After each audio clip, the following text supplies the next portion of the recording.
How to add your pronouns to your TikTok profile. Welcome to another Gauging Gadgets TikTok tutorial video. In this video, I'm going to show you how to add your pronouns to your TikTok profile using the TikTok app on an iPhone or Android phone. All right, so to get started, the first thing we need to do is simply open up the TikTok app on our iPhone or Android phone, and then we just want to select the profile icon in the bottom right of the app. This will bring us to our profile on TikTok, and all we need to do from here is select Edit Profile.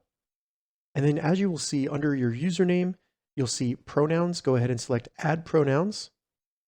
And then in here, we can type in any pronouns that we want to add to our TikTok profile. As you can see, you can add up to 4 pronouns to your TikTok profile, and you can add or edit and remove them at any time. So to add them, start typing it in, and you'll see some of the recommended pronouns below. You can even select Group of Pronouns, and that will bring up all of those. Once you've added your pronouns, go ahead and select Save in the top right.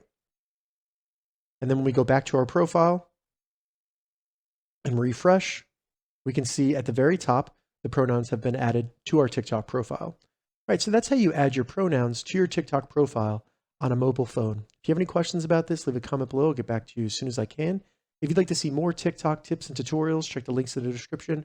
If this video helped you, give it a thumbs up, and please consider subscribing to my channel, Gauging Gadgets, for more gadget reviews and tech tutorials. Thank you so much for watching.